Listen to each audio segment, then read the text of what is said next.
Before our breakup, I had shielded my guy from a runaway truck and ended up in a coma. 3 years down the line, when I finally came to, he was getting hitched to another woman. Couldn't handle the heartbreak? I jumped off a tall building. When I opened my eyes again, I was back just a second before the crash. This time, I didn't move forward. I had spent over a year overseas in rehab and could finally eat, dress, and walk on my own without any help. These simple things that most folks take for granted felt like scaling Everest to me. Even the docs called it a medical miracle. After all, that accident had kept me in a deep coma for a solid 3 years. Everyone thought I'd never wake up, or if I did, I'd be just a shadow of who I used to be.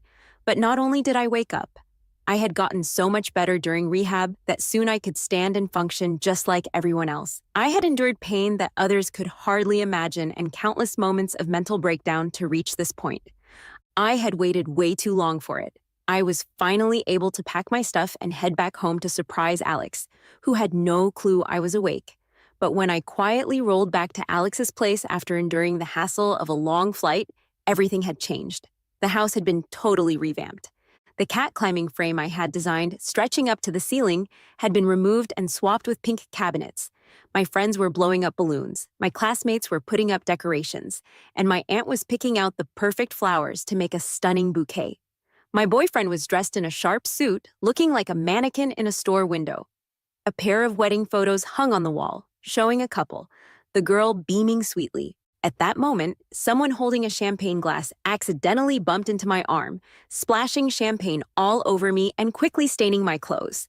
The person gasped, and suddenly everyone turned to check us out, their faces a mix of shock, joy, and mostly embarrassment and confusion.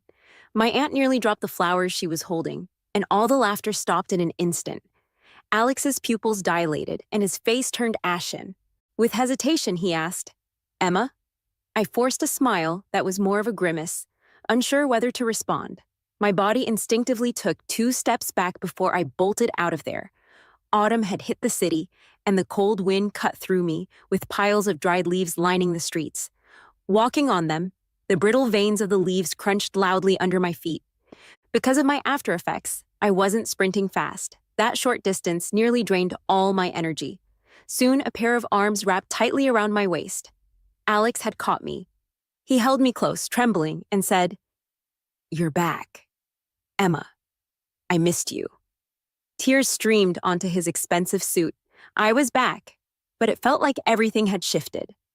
Alex went to the girl's house to call off the engagement just an hour before the wedding was set to happen. My aunt gently stroked my face, tears pooling in her eyes. "Don't blame Alex. He's been through so much these 4 years. If it wasn't for that girl, he might not have made it." I felt a lump in my throat as I glanced at the corsage on her right breast, a vibrant red rose with a matching satin ribbon hanging down, clearly marked as the officiant. My aunt quickly covered the corsage with her hand, her well-maintained face showing embarrassment. "Emma, I'm not betraying you. I just never thought you'd wake up." Her voice trailed off, almost inaudible.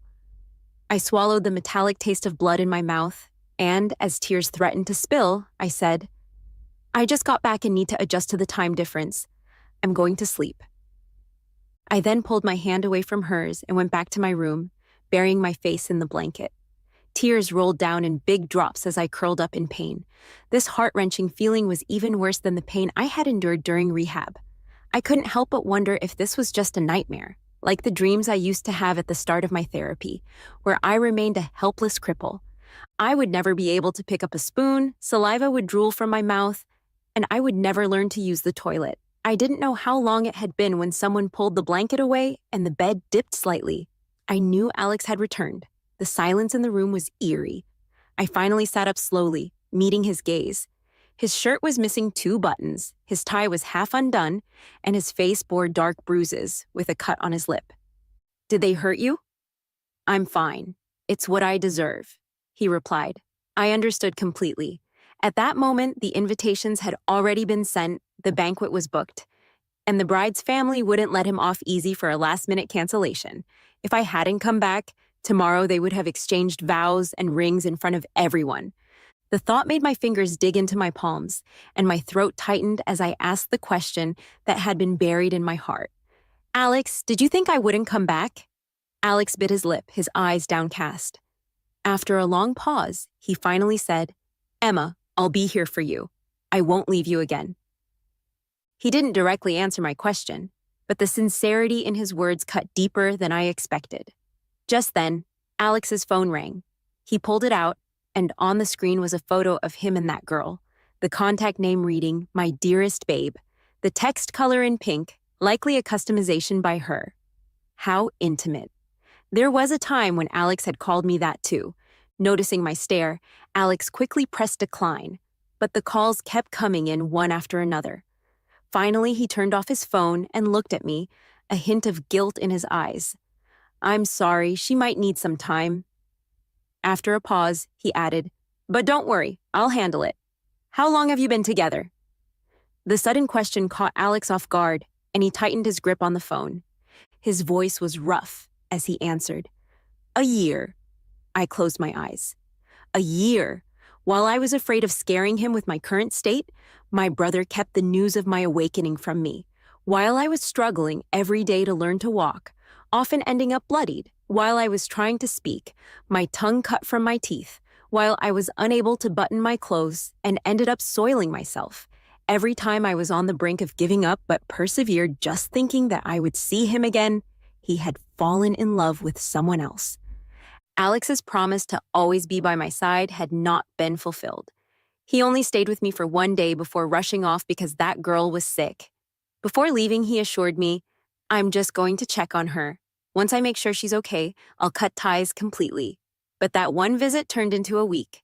Disheartened, I packed up the things he had given me during our relationship, ready to return them. I wasn't desperate. I wasn't pathetic enough to beg a man for love. And I wasn't foolish. If he truly cared, even if my brother had kept my awakening a secret, he wouldn't be unaware that I had been awake for a year. I always made excuses for him. He was busy, tickets were expensive, the distance was far, he had parents to take care of. By the end, I was the one who felt exhausted. This time, I was the one who didn't want him. Just as I was about to head out with the box of items to mail back, Alex's current girlfriend showed up at my door. She wore a loose dress and held a hospital tote bag. Seeing my stunned expression as I stared at the bag, she gently caressed her stomach and said with a smile, Alex and I are almost married. You don't think nothing happened between us, do you, Emma? Her voice shattered my sealed memories. The girl in front of me was none other than Mia, a younger classmate who had clung to Alex during our college years. No wonder my aunt had become their officiant. She had been in a relationship with Mia's father when they were young. Are you trying to use old feelings to keep Alex? She tilted her head, showing a naive expression, then pulled a pull tab from the box I was holding. It was the token of love Alex and I had exchanged back in school. He had promised to give me a real diamond ring in the future. Unfortunately, the engagement ring ended up on someone else's hand. Don't be silly, he knows he's a dad now, and he's over the moon. She tossed the pull tab onto the ground like it was trash, then leaned closer to my ear and whispered, Let me tell you a secret. Alex and I have actually had feelings for each other for a long time. Years ago, on the day of your accident, he was going to break up with you. In that moment, it felt like all the blood in my body had frozen. I remembered how Alex had hesitated that day and thought back on how he hadn't reached out to me in the last 4 years. Turns out, the love and reckless devotion I thought I had were all for someone else. As I turned away, Mia purposely elbowed the box I was holding, sending its contents scattering everywhere. Seeing my dazed expression, she couldn't hide her smug satisfaction. It was as if she was saying, Look, I still won in the end. But as she stepped back, she accidentally stepped on a crystal bracelet. She stumbled and fell down the stairs, blood gushing from her leg. Terrified, her face paled as she yelled that I was the murderer. Alex rushed over and shoved me, making me stumble. Emma, how could you be so cruel? Though my heart felt dead, I didn't hold back and slapped Alex across the face. I'm not as disgusting as you two. Mia's family called the police, threatening to sue me and send me to jail. My aunt looked at me as if I were a stranger, practically wanting to distance herself from me immediately. My friends and classmates whispered behind my back, calling me a crazy lunatic. But soon, the investigation results came out. The surveillance camera at my house had clear audio and video of Mia's arrogant, despicable face. Her fall and miscarriage were entirely her own doing. The day Alex apologized to me, I stood on the rooftop, looking up at the stars. What used to be a sky full of stars was now reduced to just a few. What used to be a sky full of stars is now just a few. Everything had changed without me even realizing it. Emma, I was wrong. I shouldn't have doubted you. Please come down. I beg you. My aunt had also come, saying, Emma, I'm so sorry. Don't do anything reckless. Look, when you start to despise this world, the whole world comes to love you. I walked along the edge of the rooftop, feeling like a leaf about to fall. Alex knelt in front of me, his head bleeding. He kept saying he loved me over and over. I was so tired. After a year of rehab, my mental health had taken a hit as well. During the worst times, I needed medication just to sleep. Back then, I naively thought Alex would be my salvation, but instead, he pushed me deeper into despair. I lost 4 precious years, my health, my ability to love, my education, and became disconnected from society. I would never be okay again. I opened my arms, letting the autumn wind tousle my hair, but my heart was surprisingly calm. As I started to fall backward, I looked at Alex and said, I curse you to never find true love. To my surprise, I jumped off the rooftop. I found myself back on the day of the accident 4 years ago. A younger Alex stood before me, with his head down, hesitating to speak. Emma, actually, You want to break up with me, right? As the familiar scene replayed, I couldn't help but voice the words he had kept bottled up inside. He looked up suddenly, shock written all over his face. You cheated on me with Mia. Considering your unusual behavior these past few days, you've been cheating for at least 3 months. I paused and let out a long breath. I agree. With those seemingly casual words, it felt as if I were discussing someone else's life. Alex lost his composure and argued, I didn't cheat. I don't know where you heard this, but I've never betrayed you. His voice trailed off. I think we're not suitable for each other. How ridiculous. Alex pursued me for a year and we were together for 4. Now he thinks we're not suitable. I let out a cold laugh as the clock tower chimed 8 o'clock. Snow began to fall and the traffic light at the corner flickered before going out completely. Everything was just like in my past life. Alex, I was going to give you a chance. If you admitted that you liked someone else, I would respect your decision. Unfortunately, you don't even have the courage to admit your mistakes. I took a step back, looking at him with pity. This version of Alex was young and vibrant. But deep down, he was so pathetic. I had only understood this after a lifetime. Just then, I heard tires screeching on the pavement and 2 bright headlights shone toward me, blinding my eyes. A large truck was barreling straight toward me. Alex, on the other side, was so scared he stumbled back, afraid the truck would hit him. But the truck suddenly crashed into a concrete barrier, swerving sharply back in Alex's direction.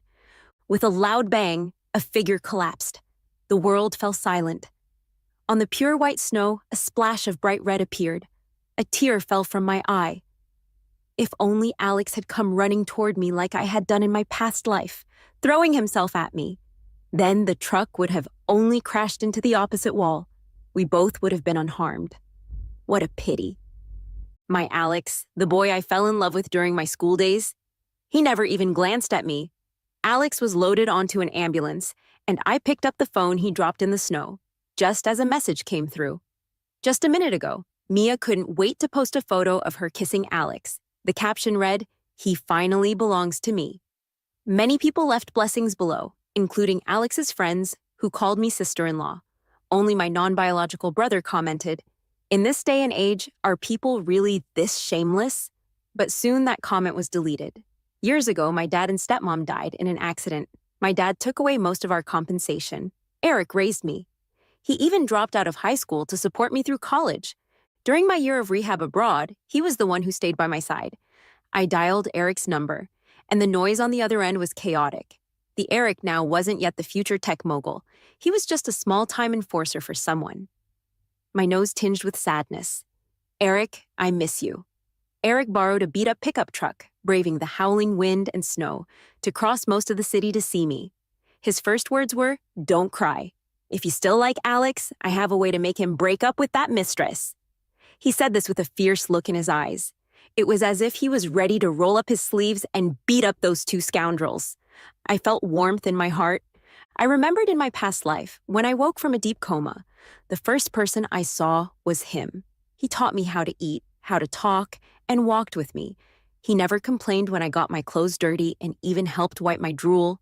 The hospital staff secretly mocked me, saying no matter how pretty I was, I wouldn't be able to take care of myself and would never get married.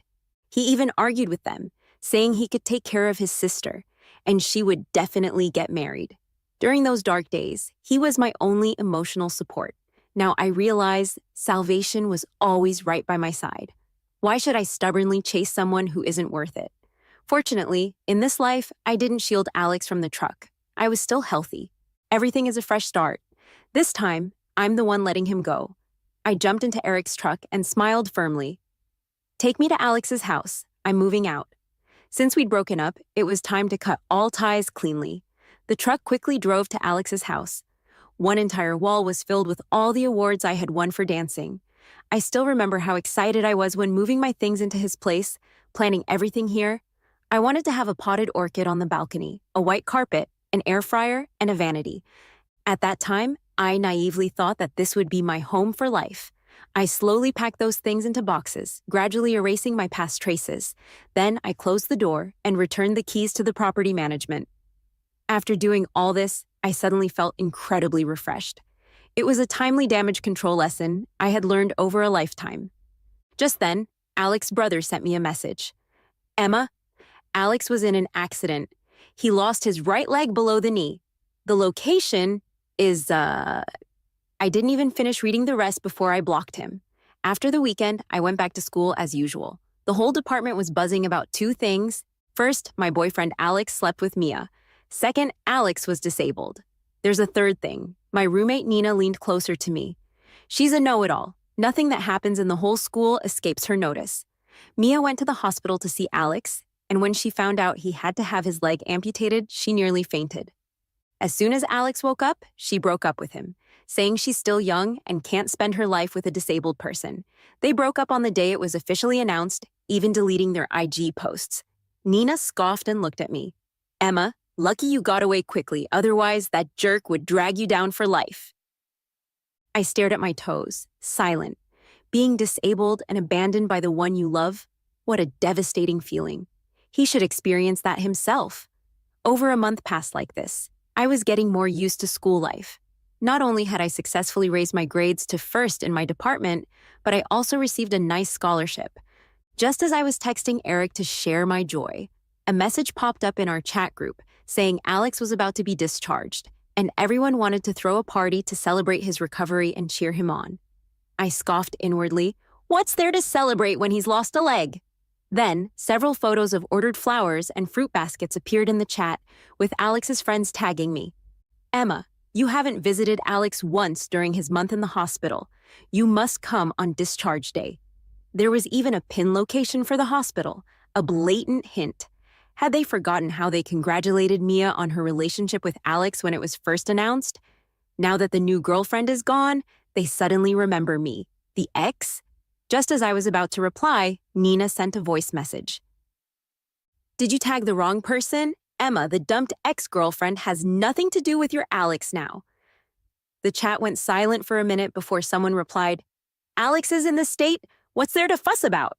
Fuss? They're all cut from the same cloth. You have no idea. Alex lost a leg, but Emma lost her love. I felt touched. Thank you, Nina, my internet mouthpiece. I wasn't polite either, cursing all of them before leaving the group. I didn't even want to acknowledge Alex, let alone his clueless friends. Nina messaged me, complimenting me on being cool and rational, worried I might soften. How could I? I vividly remembered my past life. I wasn't that kind-hearted after that. The group chat settled down that day. I planned to have dinner with Eric, but his phone was unreachable. My right eyelid kept twitching, so I called his manager instead. I learned that a customer had caused a scene in the shop that afternoon, and Eric got hurt while maintaining order, sending him to the hospital. I rushed to the hospital, unable to reach him, wandering around like a headless fly. Unexpectedly, I ran into Alex instead. It had been a long time. He sat in a wheelchair, his cheeks hollow, his complexion pale. His right leg was just a stump above the knee. The dark pants hung down, leaving empty pant legs. Seeing me, he tugged at the blanket covering his lap, trying to hide his missing leg. His voice was a bit excited. "Emma, you came to see me?" I hadn't expected to run into him here. The wheelchair wobbled as it rolled in front of me, Alex grasping my hand tightly, his dry lips moving. "They all said you wouldn't come." I didn't believe it. We had 4 years together. I knew you couldn't forget me, that you still worried about me. I couldn't help but recall everything from my past life, including his hesitance on our breakup day and his cowardice in the face of danger. I felt a wave of nausea. Just then, Eric walked past. I pried Alex's fingers off, one by one. With a blank expression, I said, "You're mistaken. I'm not here for you. I'm looking for my brother." After that, I ignored Alex's ashen face and ran straight toward Eric. He was the only one I cared about in this world. At that moment, Alex's friends arrived with flowers and a fruit basket to pick him up. One of them, with keen eyes, exclaimed, "Isn't that Emma?" I knew it. She says she won't come, but she can't let go of Alex. But who's that guy next to her?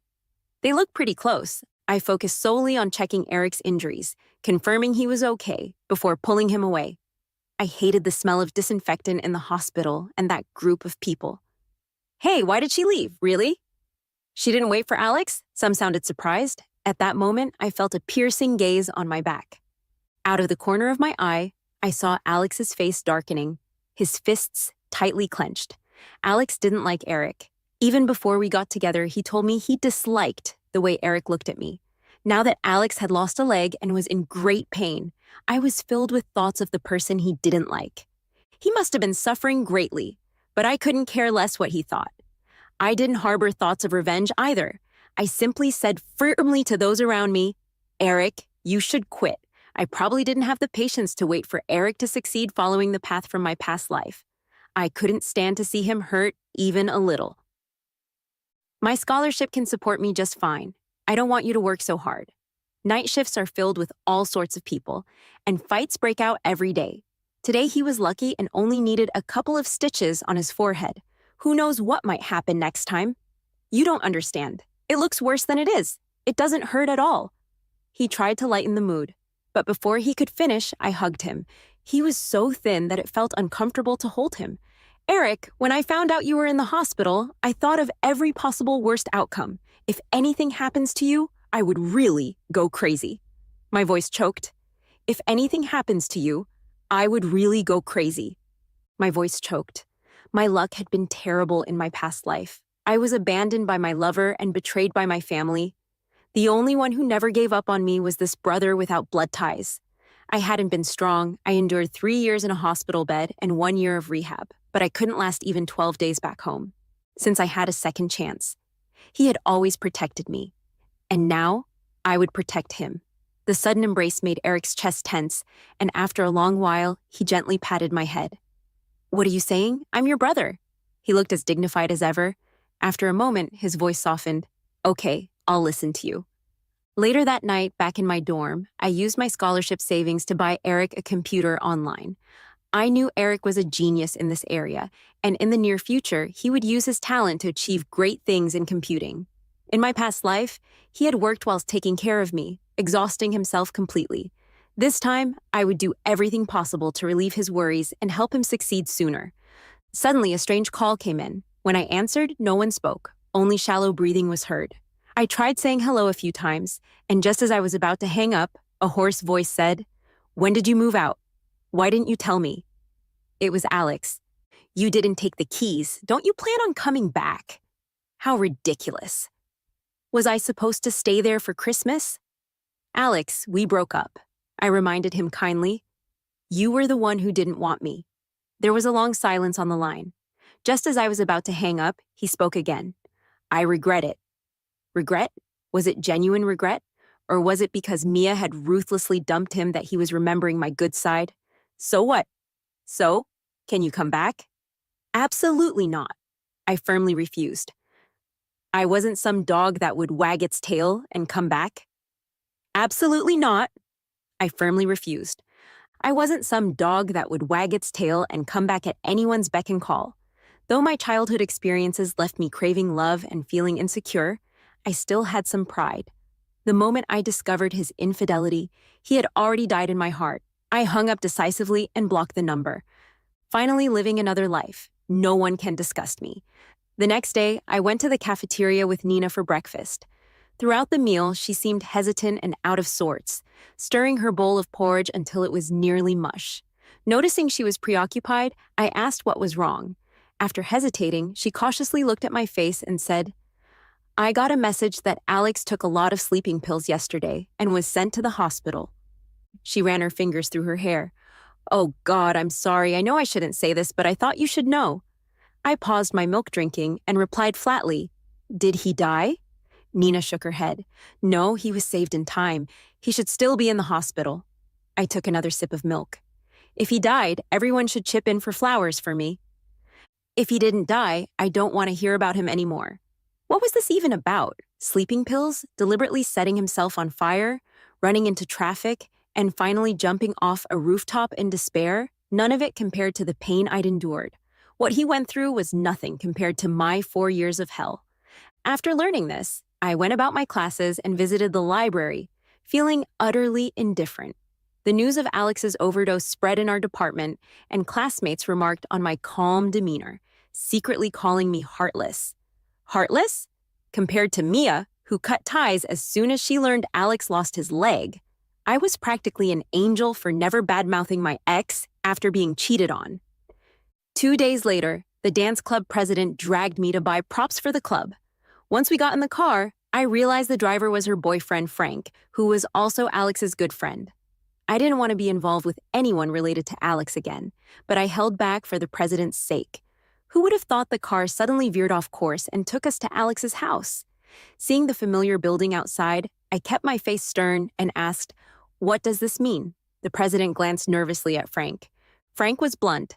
"For Alex, Emma, I'm sorry." Before I could protest, he grabbed my wrist and pulled me upstairs. As soon as we entered the foyer, the sound of shattering glass echoed from inside. Mia's voice cried out, "Alex, did I not make myself clear that I can't be with a cripple? And I have a new boyfriend now. If you keep bothering me, he won't be happy." Wow, Alex's friends sure knew how to keep him happy, bringing in 2 girlfriends at once. Frank looked a bit awkward, and then a cough came from inside. It was Alex's voice.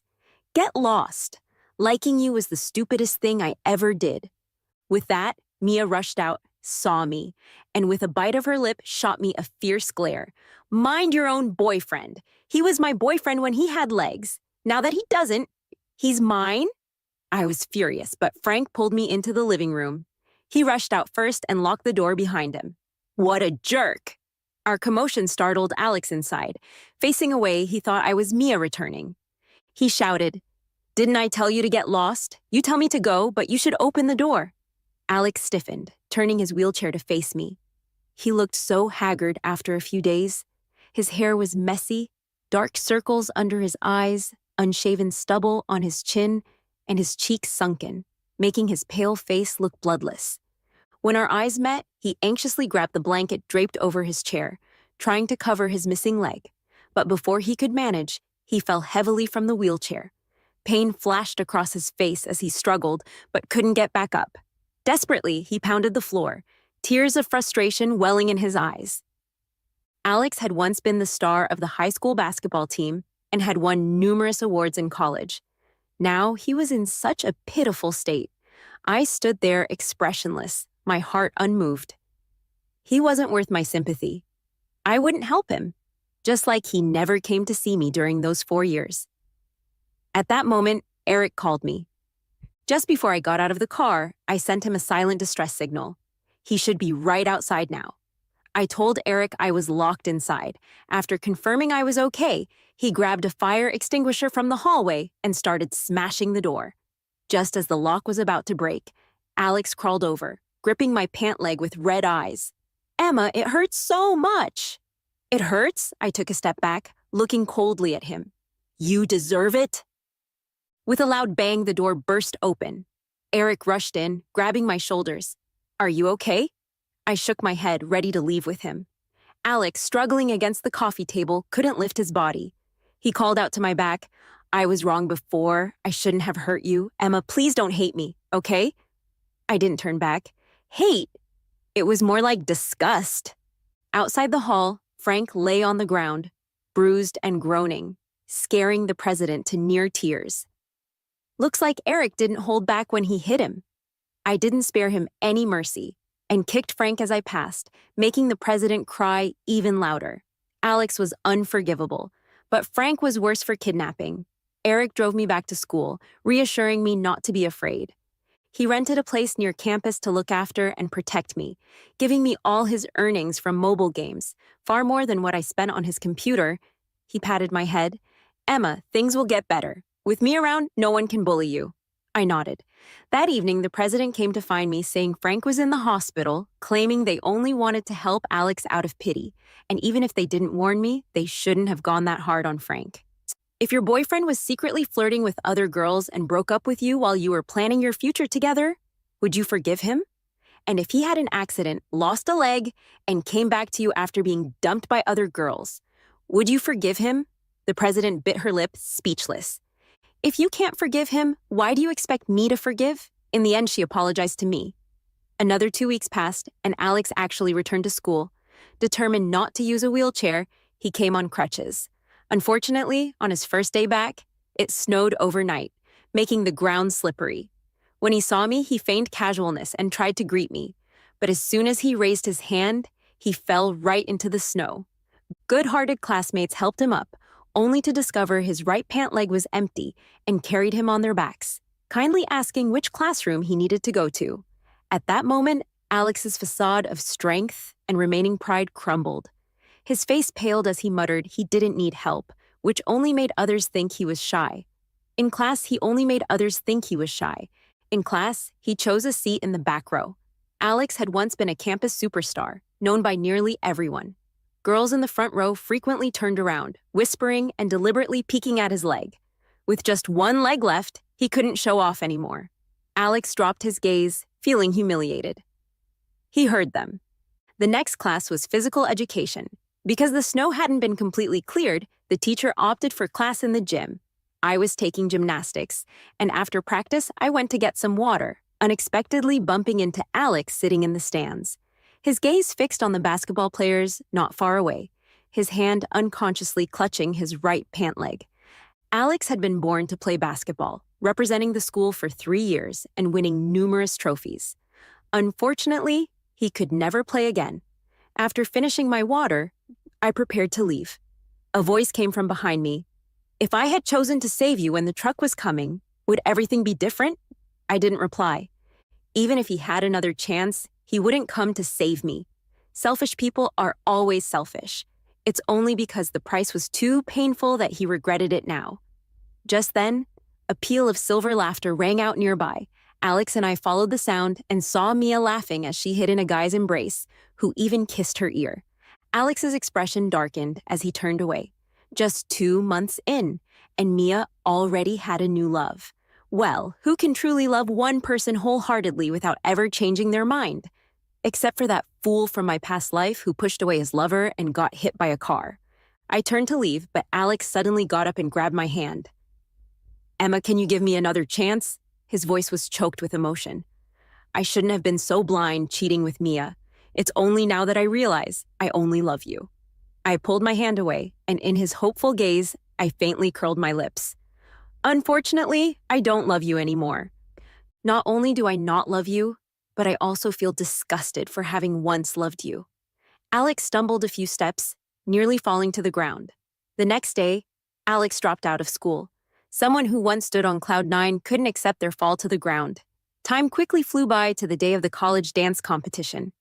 In my past life, I had filled out the registration form to participate, but I never made it to the competition. I became a vegetable after an accident. Even if I recovered, I could never dance again. That became a lasting pain and regret in my heart. So this time, I prepared an original dance and practiced it carefully for a long time. The performance was a success. I was once again surrounded by flowers and applause, and I represented the school to win first place. After the competition, I held the trophy, ready to find Eric to celebrate.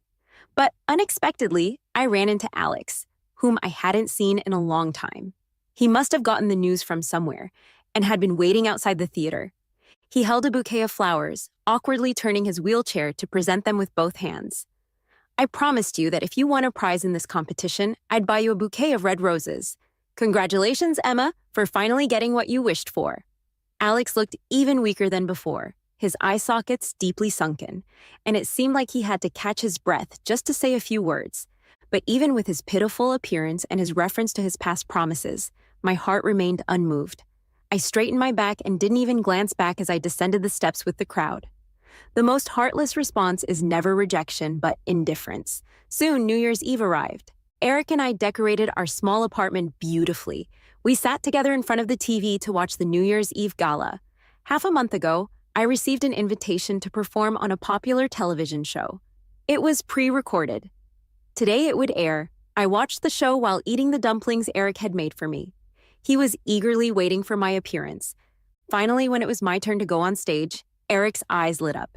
He even rewound the footage to record it on his phone to watch repeatedly. It was almost midnight, and the host of the program began the countdown. As they counted down to 1, my phone buzzed. It was a text from an unknown number. Emma, congratulations on finally becoming the person you wanted to be. I'm genuinely happy for you. I immediately blocked the number. I could guess who it was. After graduating in my senior year, I successfully joined the most famous dance troupe in the country. Eric's company also got on the right track. On my birthday, he presented me with a passbook filled with several zeros. This money is enough for us to buy a home of our own, Emma. I promised I wouldn't let you live a drifting life anymore, and I've done it. It's still not enough. I shook my head, extending my left hand in response to Eric's surprised gaze. I still need a diamond ring. Eric laughed and cried at the same time, like a madman. I thought you didn't know my feelings. Silly. How could you truly love someone and not know? How could you truly love someone and not know? Our wedding soon approached. The guest list wasn't long, but it was filled with friends who had genuinely helped me over the years. Nina cried like a rain-soaked pear blossom as Eric and I exchanged rings. Emma, you deserve the best happiness in the world. At the end of the ceremony, I raised my glass to toast the guests. Unexpectedly, I spotted a familiar figure in the crowd. Our eyes met, but the person hurriedly turned away. I didn't care and held on to Eric's hand. The next day, a news headline read, "A disabled man fell from a high building and unfortunately died on the spot."